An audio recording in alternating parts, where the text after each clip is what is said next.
Hello views, welcome to DJMS Tamil channel. Sindhu Bhairavi தொடரோட upcoming எபிசோடில் அன்னபூர்ணி உங்ககிட்ட கேட்டாங்கல்ல டாக்டர், அந்த கொஷினை வச்சு உங்களால் பதில் சொல்ல முடியாமல் ரொம்பவே தவிச்சு போயிருந்தீங்க. அதனால தான் நான் மயக்க வரா மாதிரி நடித்தேன் அப்படின்னு சொல்லிட்டு என்ன பண்ணுறாங்க, சிவா கிட்ட சொல்கிறாங்க. இந்த தருணத்தில் சிவா கோவப்படுவார் அப்படின்னு சொல்லிட்டு பார்த்தா, ஆனால் சம்மந்தமே இல்லாமல் சிரிக்க ஆரம்பிக்கிறாங்க சிந்துவை பார்த்து. சிந்துவுக்கும் ஒன்றுமே புரியல. ரெண்டு பேருமே மாறி மாறி சிரிச்சிட்டு இருக்காங்க.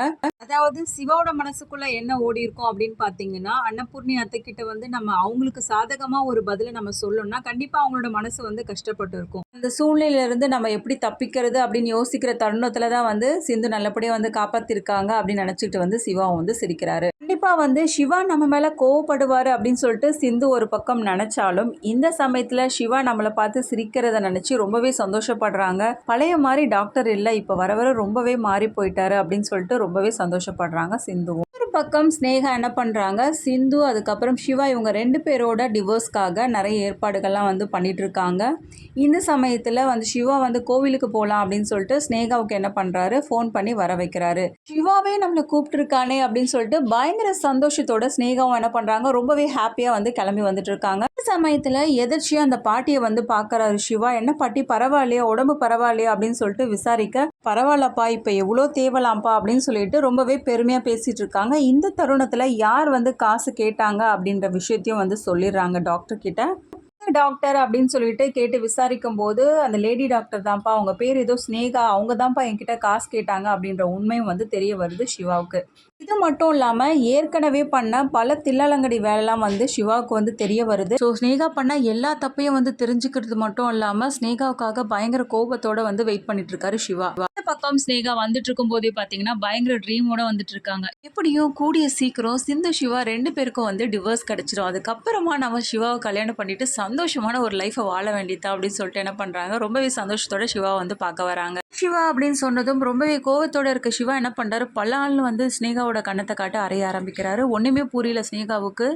திகச்சு போய் அப்படியே பார்க்குறாங்க சிவா. என்னாச்சு சிவா, எதுக்காக இப்போ என்ன அடிச்ச அப்படின்னு சொல்லிட்டு கேட்க, நீ என்ன பண்ணன்னு உனக்கு தெரியாதா ஸ்னேகா அப்படின்னு சொல்லிட்டு சிவாவும் கேட்க, நான் என்ன தப்பு பண்ண சிவா அப்படின்னு சொல்லிட்டு யோசிக்கிறாங்க. ஒருவேளை சிவாவுக்கு அவனை பற்றின உண்மை ஏதாவது தெரிய வந்திருக்குமோ அப்படின்னு சொல்லிட்டு யோசிக்கிறாங்க. சேச்சா, கண்டிப்பாக சிவாவுக்கு அவனை பற்றின உண்மைலாம் தெரிய வந்திருக்காது. எதுக்காக இவனை அடிக்கிறானே அப்படின்னு சொல்லிட்டு, என்ன சிவா எதுக்காக என்ன அடிச்ச அப்படின்னு சொல்லிட்டு கேட்க, அன்னைக்கு என்னவோ சொன்னேன், அந்த பாட்டிக்கு ஆப்ரேஷன் முடிஞ்சதுக்கு அப்புறமா வேற யாரோ டாக்டர் தான் காசு கேட்டிருக்காங்க அப்படின்னு சொல்லிட்டு. ஆனால் இந்த காரியத்தை பண்ணது நீ தானே ஸ்னேகா? அதே மாதிரி ஹாஸ்பிட்டலில் நீ என்னென்ன வேலை பண்ணியிருக்க, எவ்வளோ பேர்கிட்ட நீ காசு அதிகமாக வாங்கி ஆப்ரேஷன் பண்ணியிருக்க, பண்ண எல்லா கேவலமான காரியங்களும் நான் தெரிஞ்சுக்கிட்டேன் ஸ்னேகா அப்படின்னு சொல்லிட்டு சொல்கிறாங்க. ரொம்பவே ஆச்சரியமாக பார்க்குறாங்க. என்னாச்சு, இவனுக்கு எப்படி தெரிஞ்சுது அப்படின்னு சொல்லிட்டு.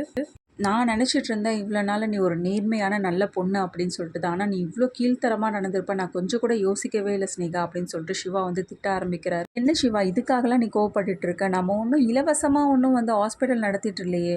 எல்லாருக்குமே இலவசமாக மருத்துவம் பார்க்கறதுக்கு நான் என்ன தப்பு பண்ணிட்டேன், எதுக்காக இப்படி கத்துறேன் என்ன? பாரு ஸ்னேகா, உன்னை பொறுத்தவரையிலும் அது ஒரு பிஸ்னஸ், ஆனால் என்னை பொறுத்தவரையிலும் அது ஒரு சேவையாக தான் நான் பார்க்குறேன். நிறைய பேர் எவ்வளோ நோயினால பாதிக்கப்படுறாங்க. அவங்களால டக்குன்னு ஹாஸ்பிட்டல் போயிட்டு ஒரு ட்ரீட்மெண்ட் பார்க்கறனாலும் அவ்வளோ செலவாகுது. இந்த மாதிரி ஏழையாக இருக்கவங்களுக்கு நம்ம படித்த படிப்புக்கு அர்த்தமாக அவங்களுக்கு இலவசமாக நம்ம பார்க்கறது மூலயமா நமக்கு ஒரு மிகப்பெரிய சந்தோஷம் கிடைக்குது. ஆனால் அதை எல்லாத்தையும் நீ கெடுத்துட்ட ஸ்னேகா. இனிமேலும் நீ இந்த மாதிரி ஏதாவது ஒரு வேலையை பண்ணிட்டு இருந்தேன்னா கண்டிப்பாக ஹாஸ்பிட்டல் பக்கமே நான் வரமாட்டேன் அப்படின்ற மாதிரி சொல்கிறாரு.